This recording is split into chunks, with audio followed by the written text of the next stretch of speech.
Emil, this is such a joy to do. I've heard so many wonderful things. I've referenced the shit out of you with 20 people, but it was incredible to hear the depth of your relationship. So thank you first so much for joining me today. It's great to see you. I've been a fan of your podcast for a long time, and I was wondering when my invite was going to come, but here we are in 2022, and it's come, so I'm here. We actually have to thank Raf at GoPuff for this one, but I'm so excited to make it happen. And I want to start with a little bit of context. So we see kind of the OG of negotiations and deal making today in Emil, but just walk me through, how did you make your way first into tech and then into investing? What were those two entry points? Yeah, so I went to college and graduated in 1994, which, if you remember the time there, that was the very beginning of the internet businesses starting to come out. And so in my same class at Harvard, Hadi Partovi, Ali Partovi, David Wyden from Coastal Ventures, Alfred Land, Tony Hsieh, all graduated the same year. And so all of us sort of decided, hey, well, this thing is happening in the economy. We go do an investment banking job, a consulting job, or figure out what this tech thing was all about. So I moved to California. I went to, unfortunately, Stanford Law School, but at least I was in the middle of what was happening in the Silicon Valley. And then Hadi Partovi, if you know, who runs Code.org now, was co-founding a company called Tell Me Networks. And Ali Partovi was founding the Internet Link Exchange with Alfred Lin and Tony Hsieh. And so I was working at both. I was kind of working at Tell Me, advising at both. And so it was at the very beginnings of the new internet entrepreneurs who were feeling around for something important in the internet in 1994 through 1998. So that's how I started. I have to start with actually one from Dave Clark, but Dave Clark highlighted the breadth of your experiences really diving into being the OG that you are today. We have Harvard, Stanford, Goldman, lawyer, Department of Defense, and he asked, which of these best contributed to your success today, do you think, on reflection? Sort of none of them. The best one was the Bill Campbell thing. When I got to the Valley, Bill Campbell was associated with Kleiner Perkins. And Kleiner Perkins back in that day was the VC. They did Amazon, Google. John Doerr was the man. There was no one, what he touched turned to gold. And he was buddies with Bill Campbell, and he invested in Tell Me, that first company I was telling you about. And Bill took a liking to me, and I was 25. And he became my mentor, and he's the one who sort of propelled the future startups. He's the one who propelled, working at the White House for Secretary Robert Gates. The education stuff didn't propel me for much of it, except meeting the guys, Hadi, Ali, David, Alfred. So those are the two sort of influences I'd say that got me there.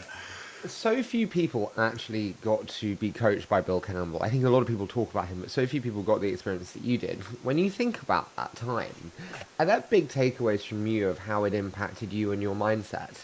It's they called him the coach, the $1 trillion coach, because he would, as you know, coach Steve Jobs, who no one in the world thought was coachable, and then he would coach Larry Page and Eric Schmidt and Sergey at Google, and two of the most important companies. And he'd do it at the same time when they were both competing, but he was so good that both of them were okay with that. Think about sort of the character of this man. So he would give you these leadership lessons, less business lessons, and being able to be in that, to learn that early, what was, how to do things 20 years later, so you're fast forwarding your own future, was an amazing asset to have. And so I try to do that today with my own 20 entrepreneurs I talk to at least, do some part of what he did for me.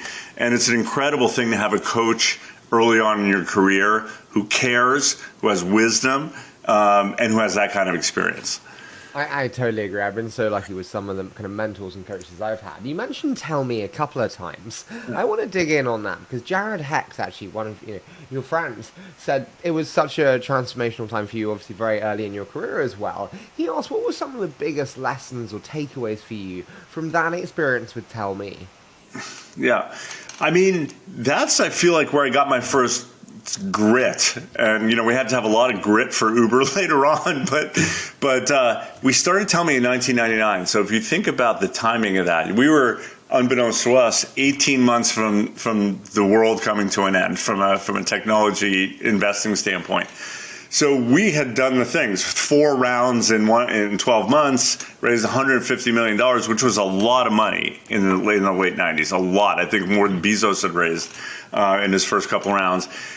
And then the business model didn't work, and the internet economy blew up, and we had scaled to 300 people. So we went down from 300 back down to 100. Tried to refigure the business model. We had to reconfigure it from what was a consumer model to an enterprise model. So you know those phone trees you call now that say, "Hi, speak your name" at American Express? Well, that's still Tell Me. We built those enterprise systems at Fidelity, American Express, American Airlines, and so on. So it's you I have to blame. When you're yelling and it doesn't understand you, yeah, it's me. And so imagine twisting that business around and then spending 7 years building it customer by customer and enterprise by enterprise, trying to get them on the platform. And then we got to $100 million in revenue. And again, in 2007, that was a lot more than it seems like today. And I was able to help get it sold to Microsoft to be the base of their speech recognition technology today. And that's sort of embedded today. We're going to talk about the acquisition. I just have to ask that, listening to you, it was kind of, it was so early in your career. You were so young at that point in 1999. Did you really feel the weight of expectation, having raised so much money, and really kind of bluntly being a lot less informed than you are obviously today? Yes, but that's how owners, not renters, feel, right? I was, when I started Tell Me, I was still a couple of layers down in the org. It wasn't like I was, out there as a co-founder who's 25. I was a business guy, and as you know, business guys are not top of the totem pole in Silicon Valley, right? In general, so I had to work my way up. But then I think the way I did that is because I cared every day about that company and the people in it and the mission. And when you care that much, no matter what position you are, you feel the weight. But that weight makes you better, right? It makes you stronger. If you put weight on your shoulders, you walk around all day, your legs are going to get stronger, right? So that weight was real because I'd recruited my friends. My cousin had interned there. Jared Hecht had interned there. Matt Window. A lot of the Silicon Valley Illuminati, so to speak, had spawned from Tell Me, PayPal, Opsware, which was where Ben and Mark came from. All these companies were in and around the same time and employee pool, You mentioned the acquisition. It was actually Hadi that said there was a competing offer on the table at a fire sale price. Drop the mic and ask him what happened then. That was his words. He was like, he didn't give me any more, so I don't know. So we had gotten this acquisition for, call it $300 million, which would have been a fine outcome. But this was my last shot, and one of the things Bill told me is like when you're selling the company, it's sort of all bets are off. This is your last chance to create value for shareholders, employees, and so on. So I begged Hadi for 1 hour with Steve Ballmer at Microsoft, 1 hour, and everyone thought I was crazy. You'll never get a deal done. They don't know us. So I flew up to Seattle to see Steve Ballmer, and Hadi went jogging with him once a month or something. So I begged him for this meeting, and I said, every minute you talk to Steve is going to get me $100 million more for the company. He's like, ha ha ha. So he made him talk to Steve, got the meeting, flew up there.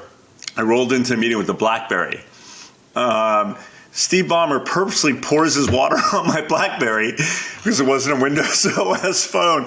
Kind of as a joke, but my phone was ruined. We do this negotiation. He likes us, and he says, you know what? You guys stay the weekend. We're going to do this deal over the weekend. By the end of the weekend, 3 days later, had a term sheet for $760 million, plus the cash and balance sheet, so just about $800 million. And that was history. That was it. It was sort of like having the gumption to go there and not relent until we got that deal.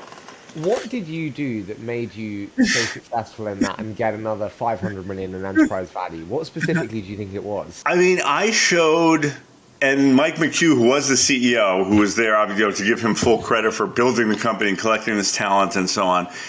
It was just about showing sheer determination that come hell or high water, we were going to win inside of Microsoft inside of another company that had made that offer alone, no matter what, we were going to win. And he asked us, are you guys going to stay around? And without blinking, we said, hell yes, because we believe in this vision. So we're going to stay around wherever as long as it takes to make this work. And when you say that as an entrepreneur, this guy like, Steve Ballmer, and he believes you, he's like, okay, well, if you're going to stay and we're going to do this together, let's do this. And there's other mechanics in between getting the number to that number, but that was the sentiment that got us there. Can I be so bold and ask, was that the first real money that you made? I think when you first have your big hit, it does change a lot mindset-wise. Was that your first, and did it impact your mindset?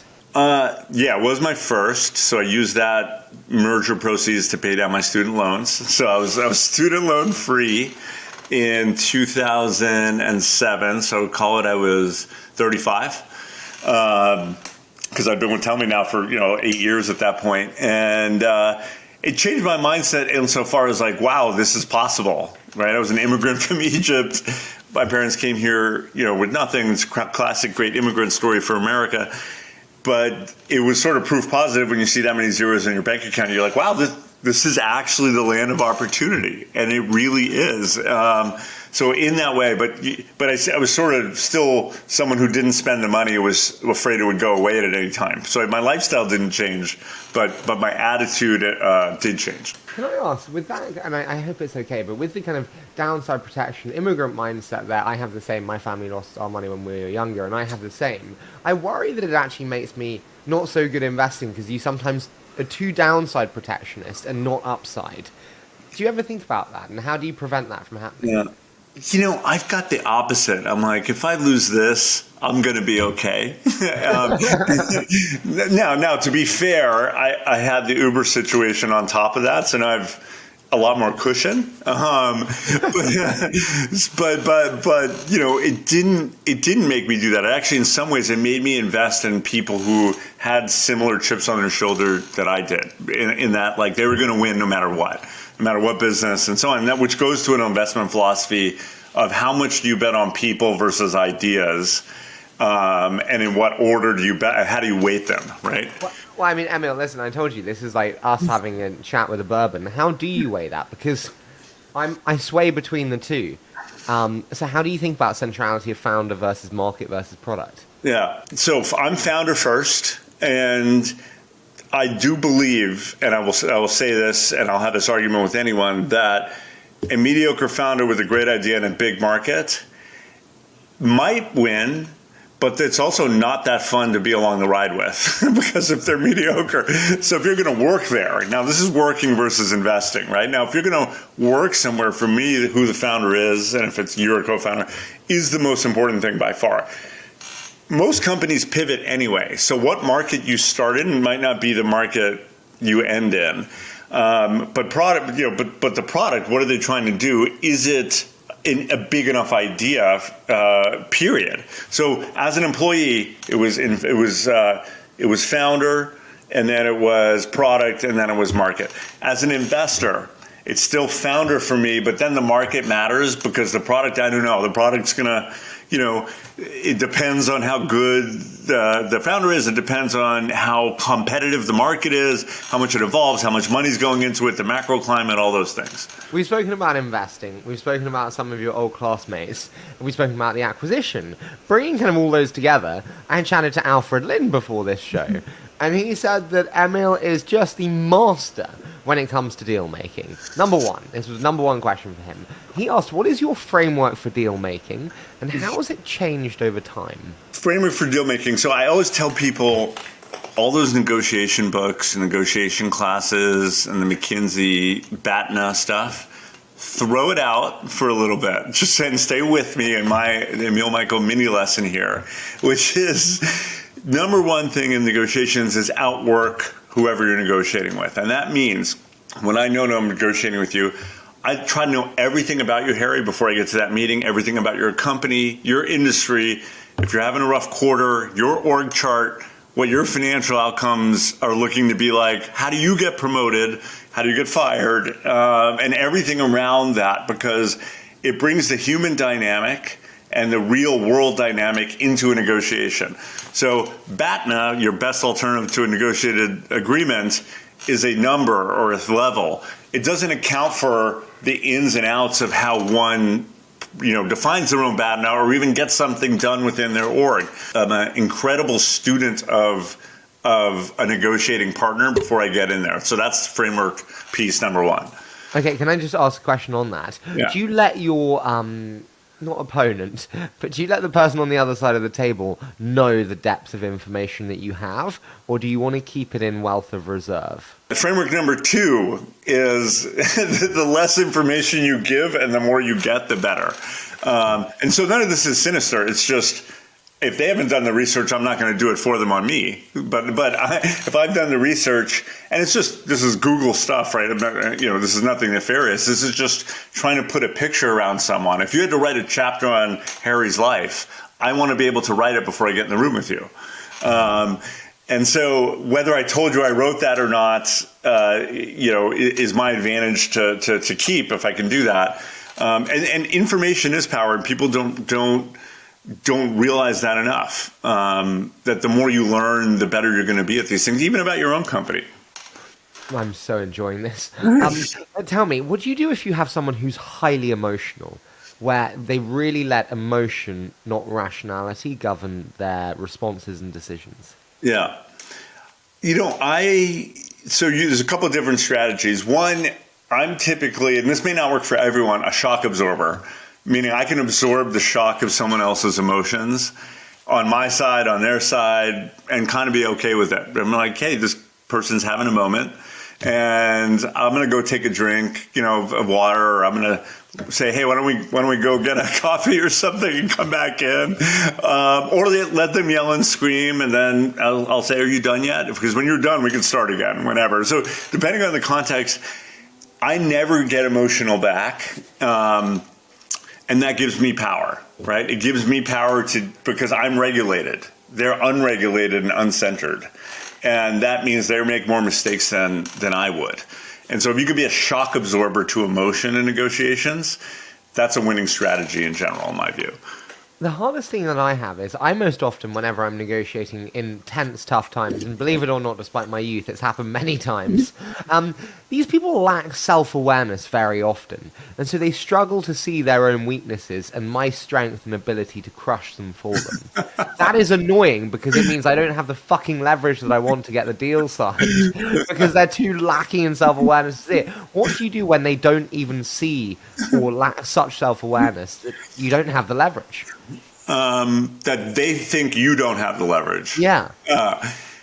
This is where sometimes it helps to use your network to whisper to this person, hey, this person might have some leverage here because they can go do this other thing or that. And this is part of the research, is bringing every tool to bear. Your network, their network. How is it connected to whom? How deeply? Red, yellow, green, how deep the ties are to this person and this company, so that if you can't communicate that in the minute, because it'd be awkward to do so, you communicate it after. And that is I call it a whole of deal approach. It's not just a negotiation, you go in for a room and come out 3 hours with a handshake. This is a whole approach of winning in negotiations.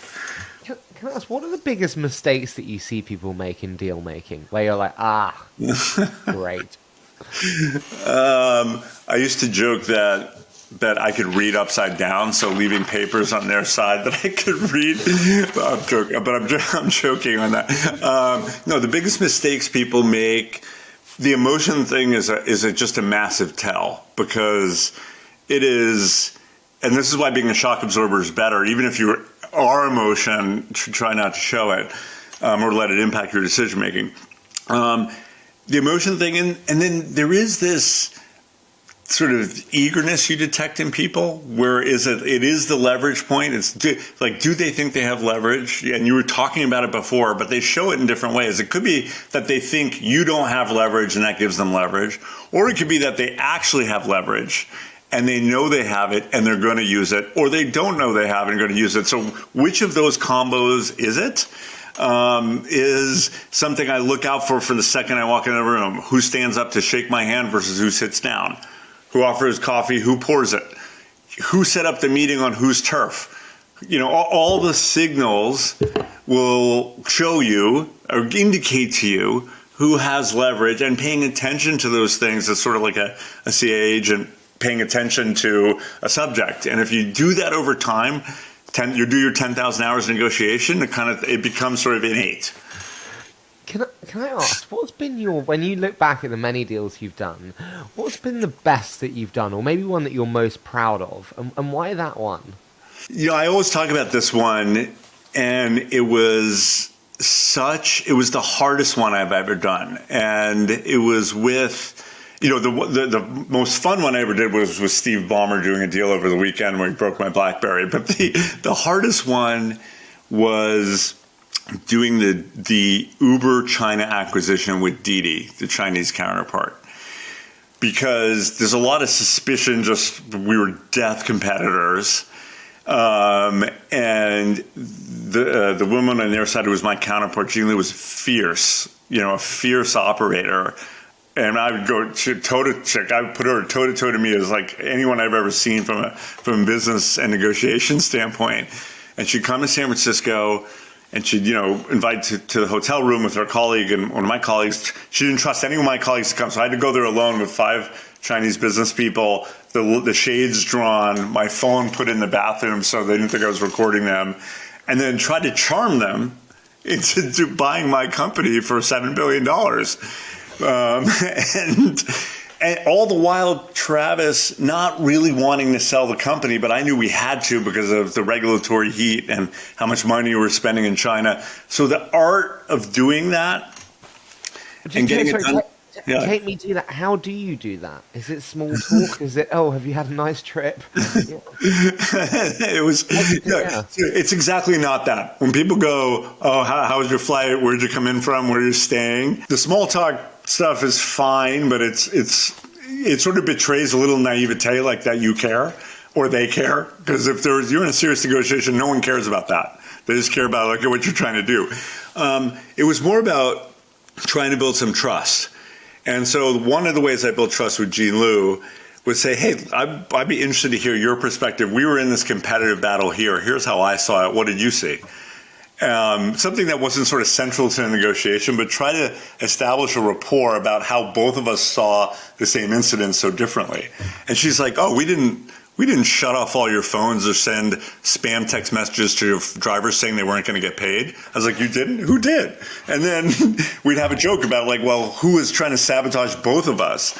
And it was a little bit of that and it took me 4 days of going to that dark hotel room until she allowed me to bring one of my colleagues to at least take notes so that I wasn't overmanned here. It was that kind of rapport that started it. So rapport matters. And knowledge of what their problems were matter. And sufficient humility but sufficient strength projection showed them that they were dealing with me meant they were dealing with Travis and me, and I had sort of that authority. So it was those combo of things. What do you think got them over the line on that deal? Besides the industrial logic, I really believe that it was mine and Jean Liu's relationship. We spent a week together in a dark hotel negotiating this, and she trusted me at that point. And then we flew to Macau, because she was well known in China. She was the family of a politician. And if they saw her with some American, they'd be like, there's this Didi Uber merger happening. So we flew to this hotel room in Macau for another 4 days with lawyers and the whole thing. And we really just pushed it through, she and I. We got our teams on board. We got our CEOs on board. We got our lawyers on board to count. And this is a cross-border M&A, China, U.S., consumer. It was so complicated. And every day I made sure, at the end of the day, say, Gene, how are we doing? How are you and me? Did I say anything that you didn't like, that you thought was wrong? Let's clear it out. Sort of like a marriage. Before you go to bed, you clear your air. We cleared our air every day. And then we closed the deal, and I remember she asked me to go to dinner the day after the deal closed, and she's like, I heard you were such a tough negotiator. I was like, I am tough, aren't I? She said, no, but you're fair. You told me what you were going to do, and you did it every single time. No matter what it was, no matter what clause, you said, I'm going to get this done, you did it. And I trusted that, and that allowed me to do the deal, that kind of thing. How did you get Travis over the line on the flip side? That seems like a tough thing to do as well. Travis and I worked together so well. The thing that we had lots of discussion about was M&A. Should we buy Lyft? Should we not buy Lyft? Should we merge with Didi? Should we not buy Didi? Should we sell, buy Grab, all the different ride-sharing companies around the world? I was always for it before he was for it. But the China thing was so unique, Harry. Think about what consumer tech companies operate in China. Zero. There's enterprise tech like Hewlett Packard and IBM and all those guys, but no one else had done that. And we didn't ask for permission. We just did it. We showed up in Hangzhou and in the Hunan province, and we just launched Uber. So there was some amount of risk to that, yeah, if you don't sell it, it might just not exist one day, given sort of how the government rolls. And we were spending $100 million a month competing there, because remember, this is the biggest market in the world, 1.3 billion people, and we were going to win. And I just raised $3.5 billion from the Saudis, and so we were going to win. So the combo of those things made the industrial. And when I handed the deal on a platter, I was like, "This is done. This doesn't, let me start. This is finished. 45 days from beginning to end." He agreed. That's how I got him over there. I'm sorry, I've got to ask one more. But you mentioned, another insane deal, brilliant that you did was the $3.5 billion that fueled so much of Uber's trajectory. How did that come back? How was that? Just take me there. Story time. I'm loving this. So, you've got to write a book, Emil. This would be the best book ever. You think I should give away my secrets? Or I don't know, maybe. Or just the stories. You think the stories are good? So, the Public Investment Fund of Saudi, as you know, when the new crown prince sort of took over in Saudi, his thesis was, we're going to modernize this economy. We're going to take fossil fuel revenue. We're going to start investing in tech companies. He'd appointed Yasser Al-Rumayyan, who is a friend of mine, who was head of the Saudi Stock Exchange, had a deep financial background. He said, go and find some companies to invest in that'll put us on the map so that people know if they want money, they could come to the Public Investment Fund. And David Plouffe, who was our head of government relations, met him at a conference. He said, I heard a lot about Uber. My son uses it. I'd love to come meet them. And from that, we took the meeting. 60 days later, $3.5 billion in the bank, lots of meetings in New York and in Riyadh. Travis had to attend one meeting to get that done. So I prided myself by how much money I could raise with the least of Travis's time. And this guy, Fraser Robinson, who I think you might know in the UK, he led that deal. So I credit him with that Saudi deal as much as me. And it was the largest amount ever invested in a startup. That was the biggest round and highest valuation ever done in a startup.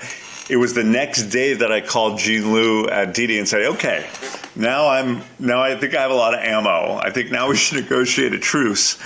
And that's what's kicked off that. So it was all this happened in the summer of 2016, and it was an exciting time. Just insanely cool to hear. I do want to flip though. What was the worst deal you've ever done? We've all made mistakes. What was the worst deal you've done, and what did you learn from that? The worst deal I've done. Well, they have to be material to be bad, right? So I'm not going to tell you about the small. We call them SLDs, small shitty deals. So shitty little deals. So I'm not going to about that because every company sort of does deals. They make mistakes. So I'll talk about a big one. I'd say that the deal that was under my watch, I didn't like it at the time, but it got done. Was Uber acquiring Auto, which was the autonomous car division that gets started out of Google guys. It was, and I didn't like it for different reasons. It turned out to be a bad deal because of that. Ended up in that lawsuit with Google, but it was so complicated with multiple earnouts and who owned what entity. And I, as a lawyer, I come from a little bit start with simple and then complicate if you have to. And it was this complex kind of thing where it was a sort of a separate company, and I didn't like the ideas of other employees having different motivations at my company.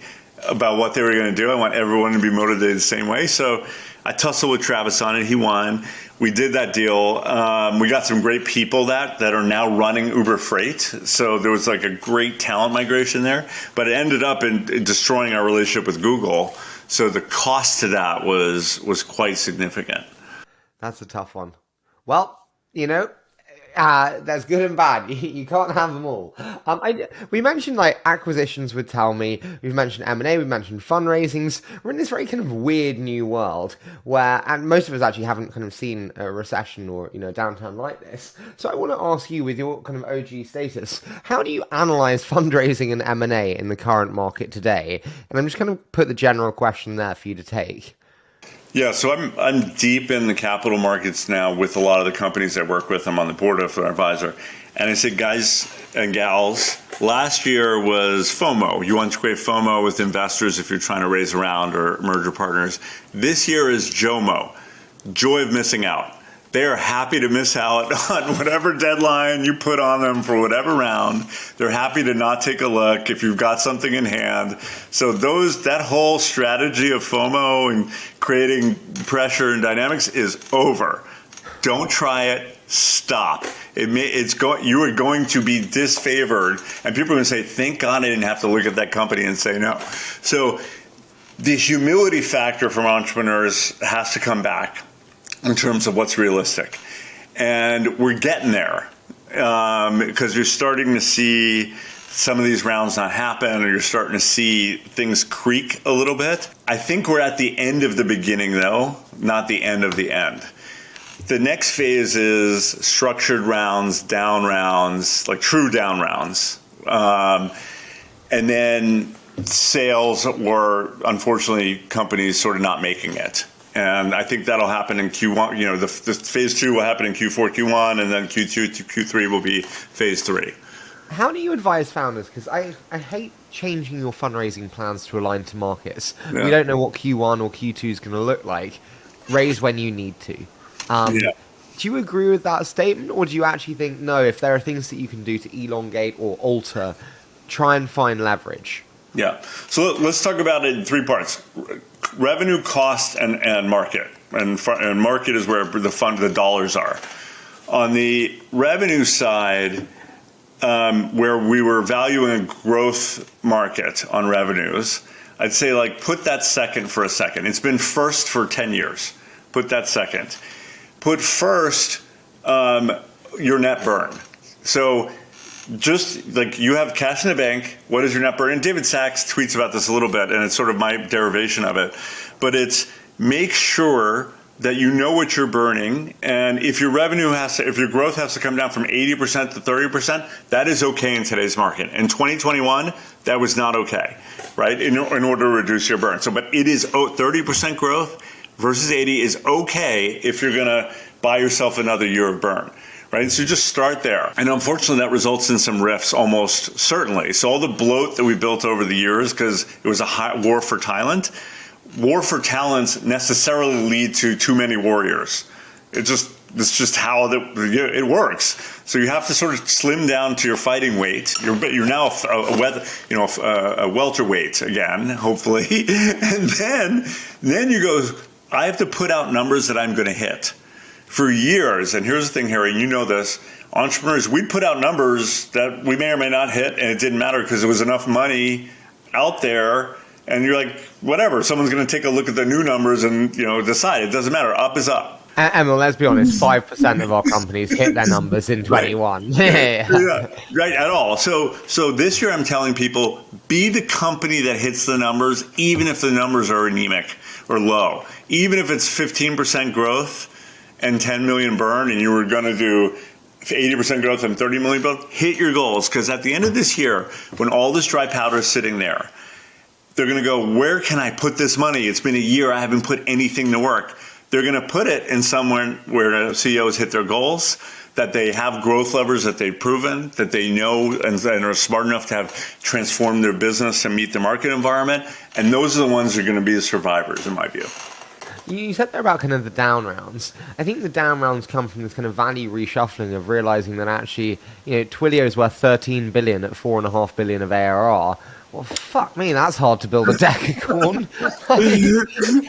So my question to you is, like, as founders, like approaching these down rounds, what advice would you have for them specifically? Because it is very not dehumanizing, but disincentivizing for teams. Yeah. It's tough. It's super tough. And that's why I say there's the time before down rounds is structured rounds. Same valuation, higher lick prefs, more protection for the investors. Optically, it's sort of close to what you did before, the same. But the investor has better downside protection, essentially, right? And employees don't fully get that, but at least it doesn't feel like a bigger loss of momentum as a down round. Yeah. The problem with the structuring rounds is that it's hard to do the round after the structuring round, because once that investor has protection, well, the next one wants it, and the next one wants it. So your 2x lick pref starts to eat the whole cap table for every investor down the line. And you don't think we'll have pari passu, and for obviously the audience, pari passu is when everyone's equal in the lick pref stack. You don't think we just see the equalization of lick pref stacks? You do when things come back, but if your company thought they needed to raise 100 million this year to keep their growth, and they didn't hit their growth, and that 100 million went away, so now they need 50.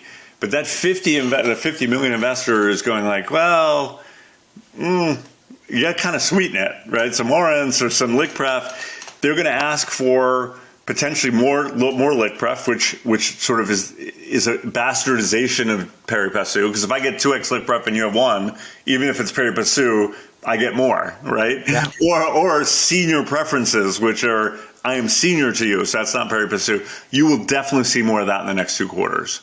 So to me, the people who get fucked, honestly, is the early funds who have no lick prefs and are not in any way structured to win when they get these down rounds and when liquidation events do happen. Do you think that's how it plays out then, and the later big guys are the ones who get it? I don't. Look, the early round guys and gals, because their bases are so low, unless they want to put up money to help bridge the company, that's the life you picked, right? As a Series A fund, that's the life you picked. Is in down times, you don't have to pony up because you don't have it. You're smaller funds by definition. You don't do these late stage rounds. But then in these environments, you get a little crushed. But since your base is so low, you should be fine. But them's the breaks. That's kind of how it works. I think it was Keith Raboy when I had him on the show. He said, pay to play rounds. I've never, ever made my money back from them. Would you say the same? And how would you approach pay to play as an investor? I don't like pay to play either, man. Lime had to do one a couple of years ago, the scooter company. Yeah. And Uber put in $100 million, and I told Dara, I was like, this is not a good idea. These pay to play things never work. It didn't work at Bird. It didn't work at Lime, and those were somewhat sector specific. I just think I've never seen them work, but I'm sure there are examples. If you do your homework, Harry, like if we were negotiating and you study this, someone has made these work. I just haven't heard of them myself either. And pay to play is different. That is a recap. That's stage 3, category 4 hurricane, a recap, right? Structure, down round, recap. Those are kind of different things in my mind in the spectrum. I'm seeing recaps already. Oh, yeah. Yeah. Such exciting times in 22. I remember in 21, I was like, God, there's too much money. Now I'm like, I miss 21 so much. We all miss 21. We all miss 21. Are you kidding? The title for this episode, We All Miss 21. There you go. Now, you mentioned Dara there. I obviously spoke to so many of our friends about Uber, and I know we've touched on aspects before. Dave Clark started, and he said, you've just got to ask him, why were you taken out of Uber, and was it fair? I was taken out with Travis because Benchmark Capital lost their nerve. Bill Gurley, who was on our board, lost their nerve. And the reality is there's another economic principle called loss aversion, right? If you invest $33 million in Uber and it looks like $10 billion 4 years later, $10 billion on a $33 million investment, And a 500 million fund. Yeah, Crucial. right. So you're going to say, well, how do I protect that? Forget about the next 10 to 100 billion, and or 10 to 20 or 30 billion in value that I create. That bred some fear that anytime something happened, or every time something happened, this whole thing was going to come apart, which was dead wrong. Company's doing fine. Travis went on 6 months later to start a brand new company, Cloud Kitchens. I went on, so it's not like like we were incapable as leaders. Bill's a smart dude. There must have been things that led him to losing that nerve. Yeah. Yeah, there's certainly mistakes there. So make no mistake that we didn't make mistakes, and I'm not saying that. But in retrospect, when you look at them, there's no honest person who looks back at them and goes like, "Oh yeah, there was the driver video thing," and they seem a little quaint in retrospect. Not all of them, but they seem mostly quaint. I believe he's a catastrophist. Catastrophists are one who the sky's always falling. And I'll give you two examples. In 2014, in the middle of the bubble, we were raising the first round I did at Uber. And I was kind of doing a negotiation, and Bill called me. He said, "Emil, take $8 billion valuation. I've never been more certain of anything in my life that the economy's crashing now in mid 2014. And it's like, Bill, I'm going to run this auction one way or the other. And if that happens, it happens. So instead of 8, we got 17 billion 2 weeks later. And then the next 6 months, we got 40 billion. And the next year, 50 billion, next year, 62. So even then in 14, he was predicting, a bear market in 14, which didn't show up till 2022. So I learned that there are people who a bear market is always around the corner, always lurking behind a door. And for an entrepreneur, that's kind of cancer, because you're like, you can't wake up every day thinking the world's going to end. Because if you do, it actually is going to end like it did for Travis and I, because at one time or another, we're not, there's going to be enough fires burning that he's going to convince others that death is right around the corner. I'm going for it, but I'm too interested. I think I've heard other people say it was when Travis lost the support of the team that it made it impossible. Is that fair or not fair? I mean, Benchmark is a sophisticated organization. You can imagine them asking some subset of the team to tell the board that they weren't satisfied with the team. There's a lot, you could imagine them hiring a PR person and a law firm and a strategy consultant and all the things that come with the scorched earth tactics they used, and that being the outcome people saw. But the reality is, yes, he's lots of support. But remember, and here's a critical fact, Travis agreed to take a leave of absence after his mom died. And after we had that board meeting, he said, I'm gone. I need to go take time to do leadership, family, and everyone agreed on the board, unanimous board vote. 10 days later is when they cornered him in a hotel room in Chicago and gave him the "I'm going to smear you" letter, or you're going to quit without counsel in an hour letter.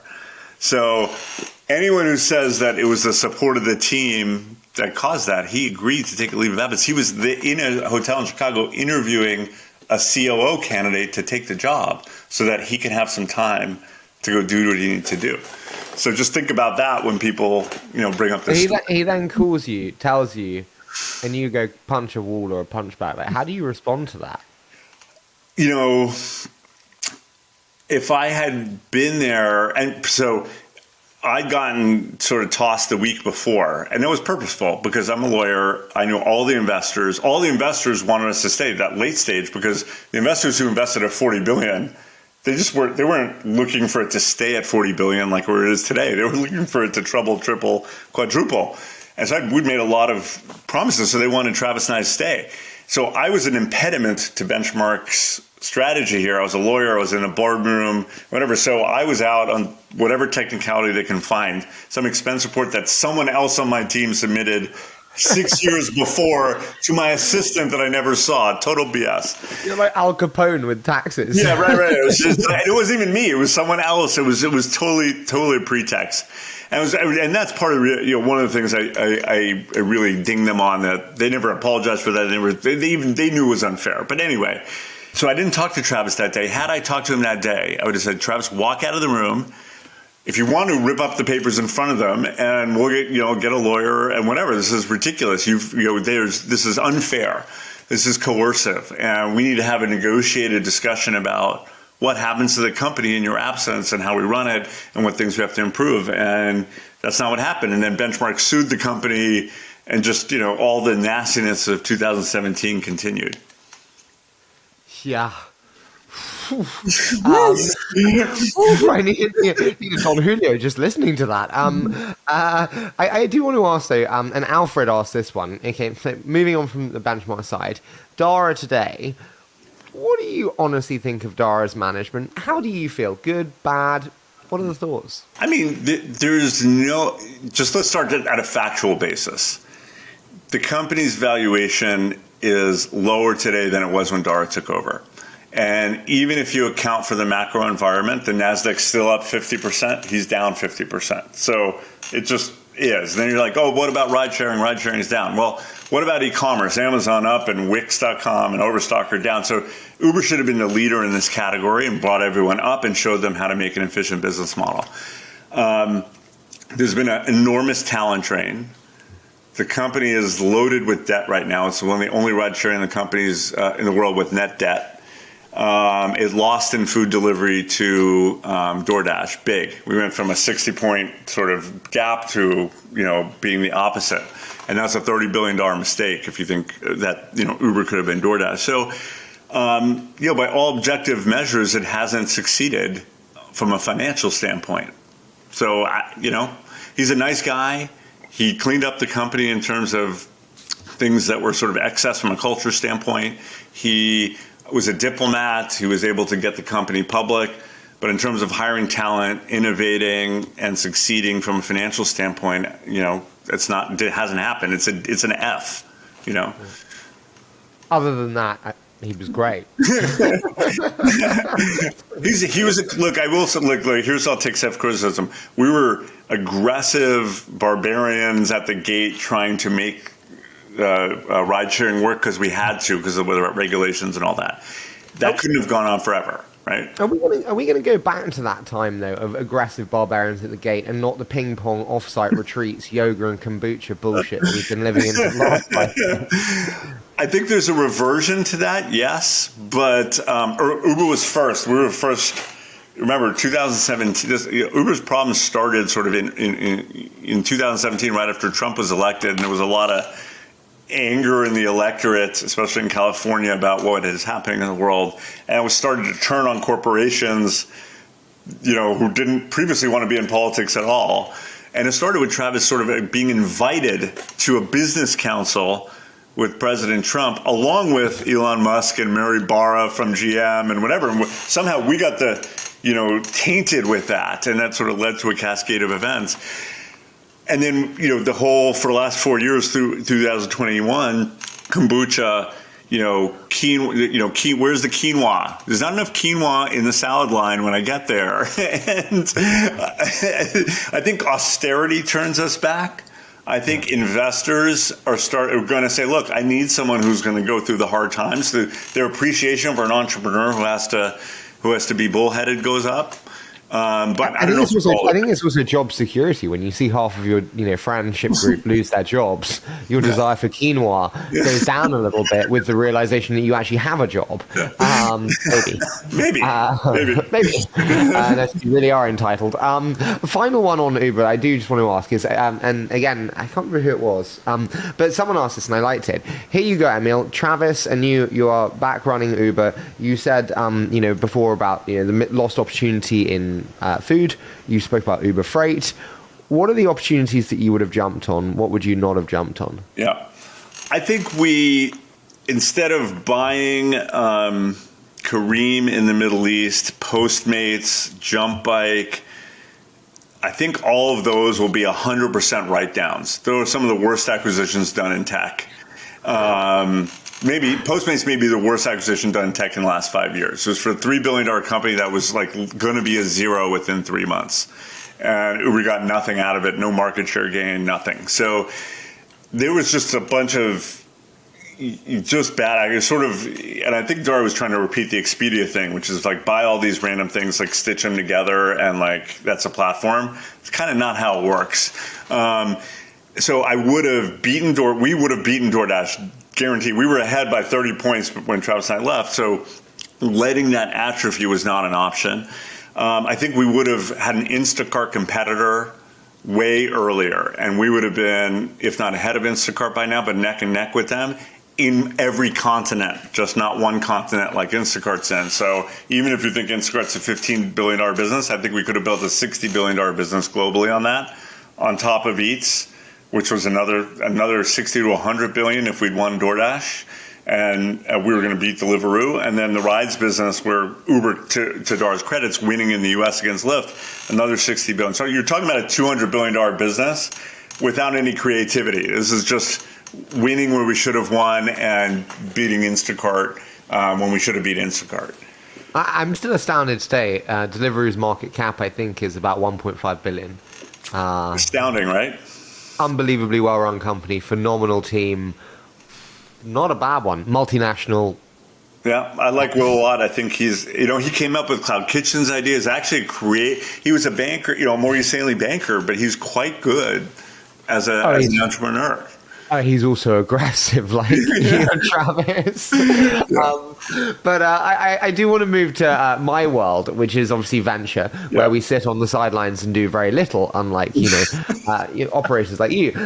You decided to go full time investing with Co2, and then you decided to go back to being an operator. What was the thinking behind that move back to being an operator? The Co2 guys did me a great favor. They said, come in for 6 months and see if you like being an investor, and we'll see if we like you. And they're some of the best in the business. Philippe Lafont, Thomas Lafont, Daniel Senft, Chris Fredrickson when he was there, Dan Rose, Matt Mazzio. They are pros, and they have built an incredible franchise in China in late stage. They're just very innovative, and I like them a lot. So I love doing the China stuff. So I said, okay, I could do the China stuff, I could do late stage stuff, and I am not built to oppose an entrepreneur in a negotiation. I know that sounds crazy, but I can't sit in the investor seat and not empathize with the entrepreneur I'm negotiating with, which is what you do when you're an investor. It's a hard. So I can help the GoPay guys go up against Masa, Tiger, you name it. Me bearing down on Roth and Jared Hecht and these guys is just not in my DNA. It's funny, I've spoken to a lot of the best investors, and they're like, there really should never be investor-founder misalignment in the best relationships. And I think that's just bullshit. Like, there are unavoidable misalignments that even if you're both phenomenally good human beings, there are times and situations where if I have a $100 million fund and you're giving me $10 billion back from Uber, like, it makes more sense for me to have some protection mechanism or whatever that is. Do you know what I mean? Yes. Are there any glaring misalignments that you see that you think more founders should be aware of? Totally. So when early stage investors get to this point where there's just a lot of paper gains, there should be sort of term limits on board seats. Like, term limit out. If I get to, a 10x return and can get you some liquidity, then you can move on, because the early board members who sit on late stage companies, it's fear-based. Naturally, the natural incentives are not to do what the company needs to do next to grow the next 10x. And so that natural misalignment, it's not wrong, it just is. It's just how it is. Those things could be jiggered a bit. And so the thing I wish we did more of Uber is give more investors liquidity when they get scared. I would be like, VentureX, sell. Like, I'll find you someone to sell to, sell. Go get the second G6 and the Discovery property in Wyoming and then leave me alone and let me build a business. And I wish I'd done that. So early stage becoming late stage is where there's a real disconnect still. Yeah, no, I totally agree. It was actually fascinating. I was speaking to someone from like one of the best funds, and they said when we invest, the most difficult people are the early stage investors. And I was like, why? And they said because now X brand tiered firm is in. That's their golden goose, and they just want to protect it. They don't want to see the upside because it's like, Sequoia did it. It's going to be our special one. Do you see what I mean? Yeah, totally. Yeah. That's No, exactly I totally right. get you. Who's the best board member that you've sat on a board with or seen at a board level? Well, I'm going to brag about my friend David Wyden from Coastal Ventures. Have you met him?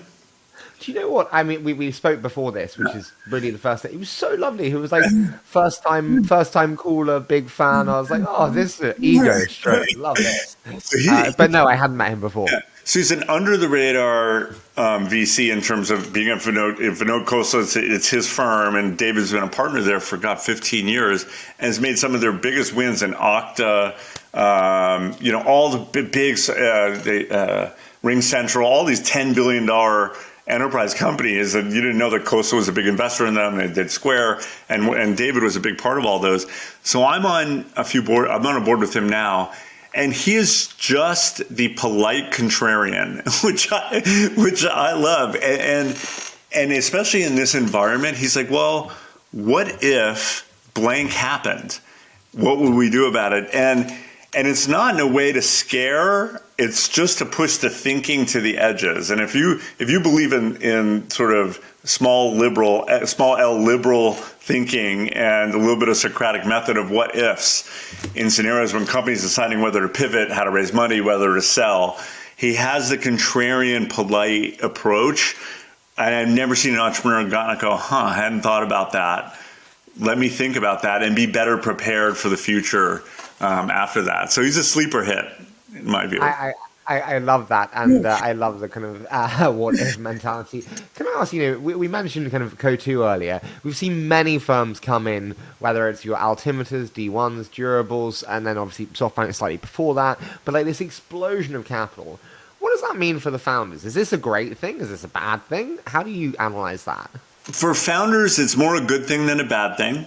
That means that there's more capital out there. So if your business model requires more capital, you can get it. And look, people are going to say, oh my God, loose capital, free money, blah, blah, blah. Companies like Uber, like Airbnb started in that era for a reason. It's because we could raise a lot of money and try a bunch of stuff. And if money's too tight, maybe we wouldn't have gone into Uber Eats. We just would have Lyft stayed in our lane. So there is some value. Loose money cycles, they actually have a purpose. and they're an example of looser money policies, the D1s and Tigers of the world. So having is the overvaluing they created great? I don't know. It's not great for other investors who wanted to get in cheaper, I guess, but it's great for entrepreneurs. I do worry that because many of them are crossover funds, when their public market portfolio goes down, they get, fearful of their private market portfolio, so they're not as consistent. But, then you have bond capital, who I love. Consistent, they're not really in the public markets or in between the late stage. Those kind of companies have been great additions to the ecosystem that didn't exist 10 years ago. I totally get you. I think also the thing that people forget is just like your Tigers as well. They have so many hungry mouths to feed at scale. Yeah. And that's the challenge. So I totally agree. Okay, well, let's analyze which VC brands. I love this question. It's one that I often get asked by LPs, and then I trash a couple of names, and they go, yeah, we are the anchors in their funds. And I go, oh, no. So tell me, which brands are winning in your mind and why, and which are losing their prominence and why? Yeah. So I'll give some recognizable names. Obviously, there's a lot of solo or small founder funds that I love. I love Brian Kimmel's Work Life Fund. I love Richard Kerber's Equal Fund. I love Lackey Groom's Fund. I love a lot of these little ones that are not institutions yet, in my view, but there's a lot of good stuff. I mean, Lackey's kind of an institution. Well, institutions. Lackey's got more money than the U.S. Treasury. But I guess they haven't surrounded themselves. The world doesn't know about them yet. I think the world will. But if you want to talk institutional brands, Andreessen Horowitz is certainly on the way up, despite whatever's happened in crypto. And I'll tell you why. Because they're innovating. They're innovating on how they communicate their PR stuff. They're innovating on the type of funds they do. What Mark and Ben are doing are they're being entrepreneurs in venture, and they're trying a bunch of stuff, and all of it may not work, and maybe they overhired or whatever. Some of it's going to work because those guys are good, and they may be going through this period now of having overdone a bunch of stuff. But they are going to be winners. And they look at what Sequoia is doing. Sequoia is doing something similar. They're building multiple products, and they're trying to figure out what a venture capital looks like in the world when you have the lackey grooms who could raise $1 billion in 1 month. What is, so there's real competition for Sequoia now from a guy like Lackey. And how do they win? Well, they're going to build all these other things. And I think they have to. And that's what I think Benchmark ultimately has no innovation. Forget the reputation, which most entrepreneurs, if they do their due diligence, will find out about. But just not innovating, stuck at 435 million for the next 10 years is not going to work. Is it stuck, or is it sticking to your knitting? USV do the same. I mean, Ribbit don't actually. They've scaled up a lot. But there are, Aleph in Israel, who I rate a lot, Michael Eisenberg.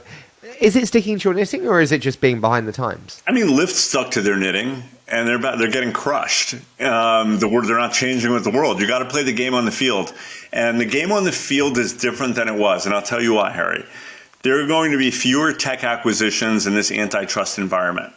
Fewer, much fewer. So your outcomes for middle companies like Tellme are going to be fewer and farther between. So there are going to have to be the returns coming from the big winners. And to win big, you've got to try to invest across multiple stages. And that's what Sequoia can do. That's what AH can do. That's what Ribbit can do. That's what DST can do. And I think if you can't, you're just going to have to get lucky, because there's going to be fewer and fewer mid-level winners to sort of to return the portfolio.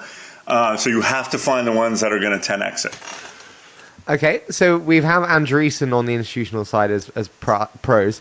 Anyone else that you're like, really impressed by them? I like Coatue, like I said. I like Bond, like I said. Bond just occupies this non-crossover sort of territory where they have the patience of private market investors, but they're going to come in at this stage that Coatue and Tiger are in.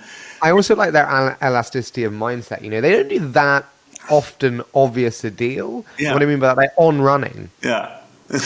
Great deal, but not that obvious. Like weird to tech. Yeah, I totally get you. And so, other than Benchmark, which this was not an advert for the show, unsurprisingly, are there any others where you're like, I would short them? What would I short? God, it's hard to say. There's so much money floating around. It's sort of like you want to look at the red, yellow, greens as what's happened from investments made in 2021. And you're like, okay, well, that's consistent. Who would I short in the VC? So I always think about shorting kind of $1.5 billion and above multi-stage generalist funds that are tier 2/tier 3 with not great brands and subject decision making. Yeah. I don't have a good sense of who's up and who's down. I mean, I think Excel's done very well in Europe, in your hood. Yeah. They just have killed, they've done so well. I think Atomico's done well. I like Blossom, Blossom. And so I'm thinking about your world a little bit. In my world, I haven't seen DST, running around the US like they usually do, and they're really smart. So I don't know what they're up to these days. But Yuri's always one of the smartest investors in the world, but I don't know what he's doing. Yeah. The fintech bubble has burst, big time. So if you were long that, right? Yeah, I think also emerging markets is just harder than ever now. You see the complete retrenchment away from them for sure. I do have to discuss two final elements before we do a quick fire. Number one is Alfred Lin told me about, fatherhood and what a prominent part of your life that is now, which is amazing to hear. How did becoming a father change how you think, both as an investor, as an operator? How did it change? Without being sort of saccharine about it. I just turned 50, so I have a 2.5-year-old daughter. I will say that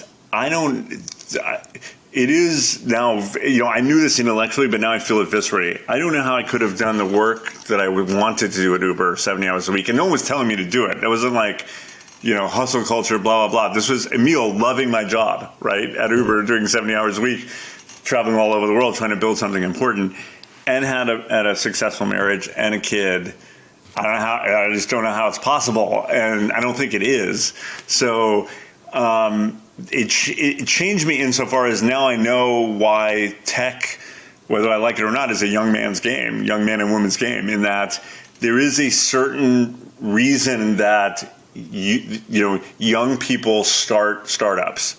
It's because they have the time and energy to do it, and the risk appetite that you don't have as much when you have other important things in your life like I do now.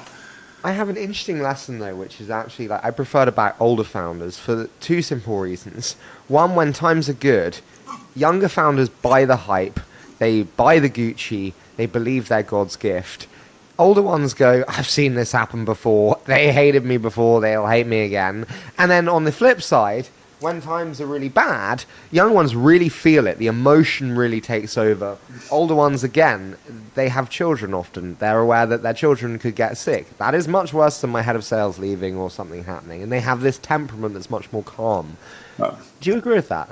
I think it's a fair comeback, but I don't and maybe the difference is this: hypergrowth versus non-hypergrowth. And by non-hypergrowth, I mean great growth, like venture backable growth, but hypergrowth, what Uber, Airbnb experienced, that kind of situation where we grew faster than any company in the world, both geographically and revenue-wise, including Google. I just don't think it was humanly possible to do that without that kind of time in your life. For a company that has an industry that doesn't permit that kind of growth, I think you're probably right, but there's different times for different kinds of companies. If you're building software that's going to be a better database and it's not hyper growth, sure. I may agree with you, Harry, that someone is more mature in the highs and lows when they lose a customer contract or not. That's better, but in some of this hyper growth stuff, it's a different ballgame. Emil, one of my biggest winners ever is a compliance management company. I think we have some different perspectives on what we like. Yeah. That sounds like it. You give me a payroll mechanism and I'll be all over you. Why am I single? So strange. Anyway, tell me, final one for you. You've done so many incredible things. You have so many incredible years ahead of you, I'm sure. What do you want the legacy of Emil to be? Man, if I could have a fraction of the impact that Bill Campbell had on 20 other people. All right, that's my rule of, kind of a rule of 20 to your 20 VC, right? Which is, he probably mentored about 20 people, including the ones we mentioned, and made such an impact on all of us. And even the people, there's a lot of people on the list who are doing great things not a lot of people know about. If I could do the same after all the experience I've had and have people go when they do, your 20 VC 5 years from now, if you're still doing it, and be like, wow, Emil helped me do this and help me grow in this company. And I built this company and I made my impression on the world. Sort of that would be something I'd be proud of. Second, I went to work at the White House in 2009 at the Defense Department. And I was worked for Secretary Gates. I spent a lot of time in Afghanistan, Iraq, Guantanamo Bay, Pakistan. So I did a lot of stuff where I got to see the real world.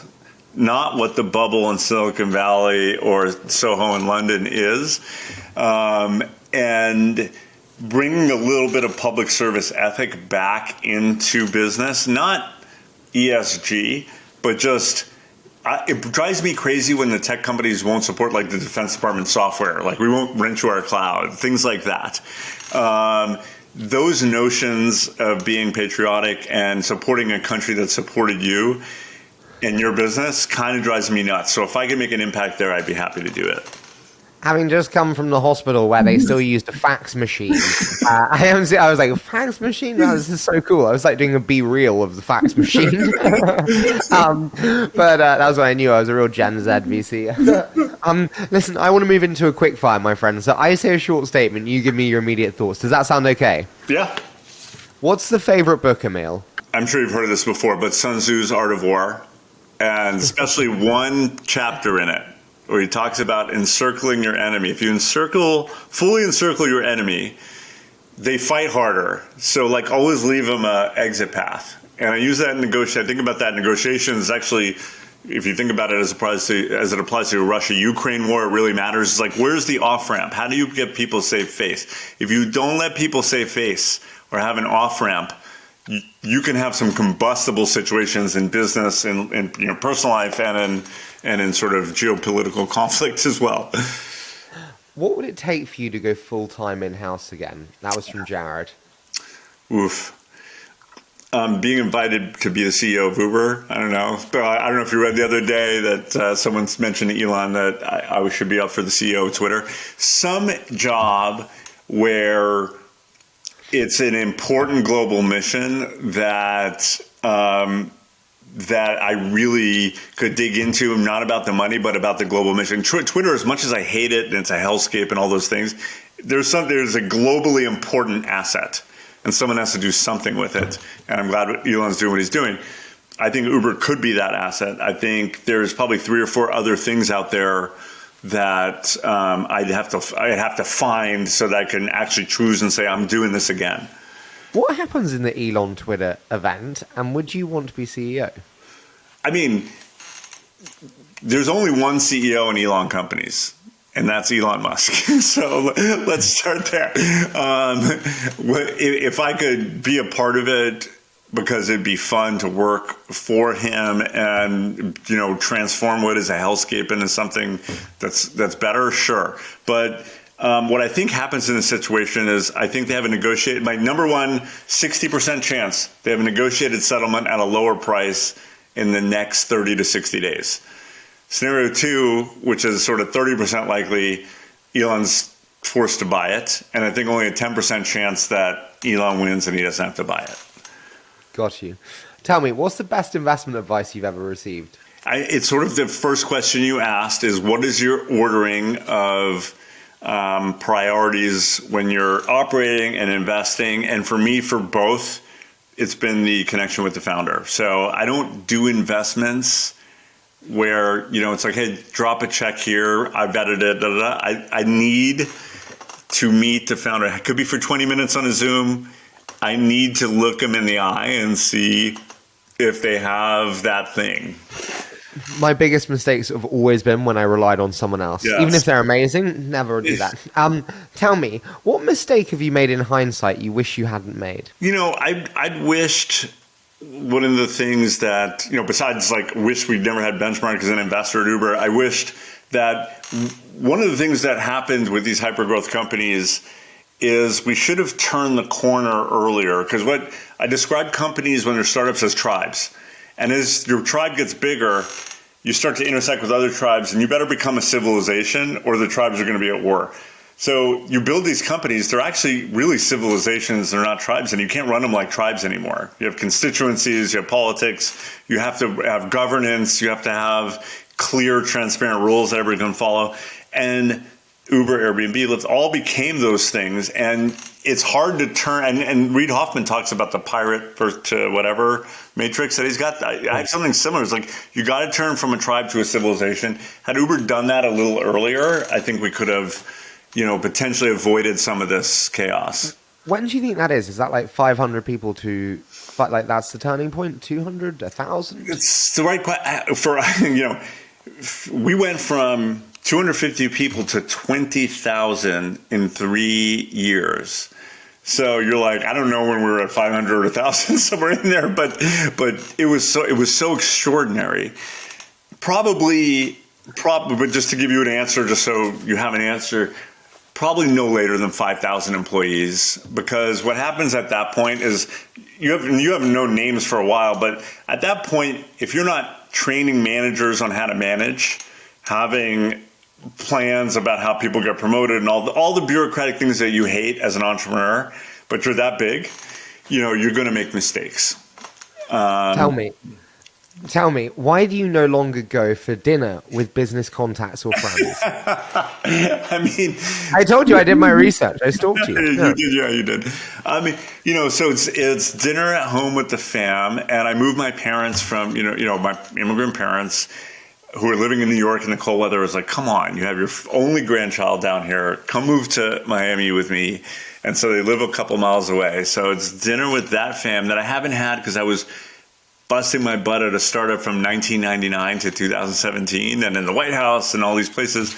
So now I'm catching up a little bit. And so I try not to do business dinners if at all possible. I'll do coffees, I'll do all the other things, but try not to do dinners. Dave Clark asked me a question to ask you, and I thought it was, and he did a crying laughter emoji face, and I was like, well, that tells me that I should probably adapt it slightly. Are SPACs over, and what did you learn from yours? SPACs are over.